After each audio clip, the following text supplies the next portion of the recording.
Shalom saudara yang terkasih, pagi hari ini kita belajar firman Tuhan di Yakobus pasal 5 ayat 1 sampai 3. Beginilah bunyi firman Tuhan. Jadi sekarang hai kamu orang-orang kaya, menangislah dan merataplah atas sengsara yang akan menimpa kamu. Kekayaanmu sudah busuk dan pakaianmu telah dimakan ngengat. Emas dan perakmu sudah berkarat, dan karatnya akan menjadi kesaksian terhadap kamu dan akan memakan dagingmu seperti api. Kamu telah mengumpulkan harta pada hari-hari yang sedang berakhir. Peringatan kepada orang kaya. Nah, saudara-saudara yang terkasih, ini satu peringatan yang sangat bahaya dan ini menakutkan saudara-saudara.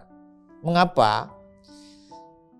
Di sini dikatakan pada ayat pertama, jadi sekarang hai kamu orang-orang kaya, menangislah dan merataplah atas sengsara yang akan menimpa kamu. Berarti saudara-saudara, orang kaya dia akan sengsara, dia akan meratap. Nah kalau begitu apakah kita tidak boleh kaya? Karena kalau kaya pasti kita akan sengsara, kita akan meratap. Di ayat yang kedua dikatakan kekayaanmu sudah busuk dan pakaianmu telah dimakan ngengat. Nah saudara-saudara, perlu kita ketahui di sini bahwa tentu Yakobus di sini berbicara tentang orang kaya yang pasti bukan orang kaya yang Kristen, orang kaya yang percaya kepada Tuhan. Tentu bukan. Tetapi juga saudara tidak menutup kemungkinan bahwa ini diberikan peringatan kepada orang kaya yang Kristen juga. Mengapa demikian?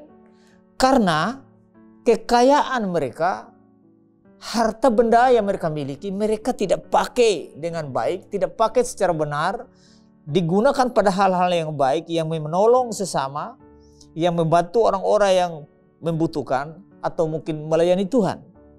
Tetapi di sini tentu pasti mereka memakai harta kekayaan yang mereka miliki ini adalah secara foya-foya pada hal-hal yang tidak berguna, pada hal-hal yang tidak dapat membantu orang lain atau melayani Tuhan.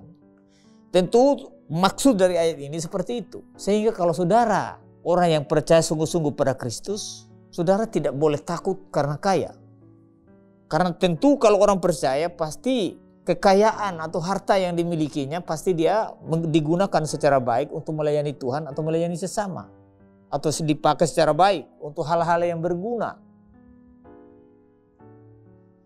Tetapi yang dimaksud oleh Yakobus di sini sudah tentu bahwa ini adalah orang yang kaya tetapi mereka hanya kaya untuk memenuhi kebutuhan pribadi, ego mereka atau keperluan-keperluan mereka yang tidak menyenangkan Tuhan, yang bertentangan dengan kehendak Tuhan.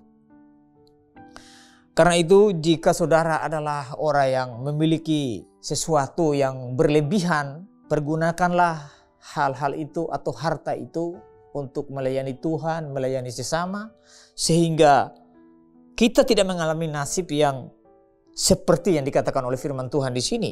Karena firman Tuhan juga di ayat yang lain mengatakan bahwa apalah gunanya kamu memiliki harta di bumi ini, di harta yang fana ini, tetapi kita binasa atau masuk neraka. Harta yang paling berharga bagi hidup kita adalah harta rohani, yaitu iman kepada Yesus Kristus.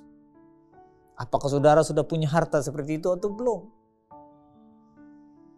Walaupun saudara kaya raya di sini, punya kemewahan, punya segala sesuatu di sini, tetapi saudara tanpa memiliki harta atau iman kepada Kristus, maka semua itu adalah sia-sia. Pada satu ketika akan dimakan oleh ngengat dan karat. Dan saudara akan menderita, akan sengsara selama-lamanya di neraka. Begitu menderita di sana. Karena itu milikilah harta dan kekayaan, yaitu iman kepada Kristus, supaya saudara tidak dimakan ngengat dan karam. Kiranya firman Tuhan memberkati kita pada pagi hari ini. Kita berdoa. Tuhan Yesus, terima kasih, kiranya jika ada di antara kami yang berlebihan harta kekayaan yang Kau berikan, biarlah semua itu kami pakai untuk melayani-Mu dan melayani sesama kami. Bahkan kami pergunakan pada hal-hal yang menyenangkan Tuhan, pada hal-hal yang baik Tuhan. Tolonglah kami supaya kami boleh mempergunakan itu untuk melayani-Mu. Di dalam nama Yesus kami berdoa. Amin. Baik, shalom. Jemaat Tuhan, kiranya firman Tuhan boleh menjadi pedoman di dalam kehidupan rohani kita. Shalom.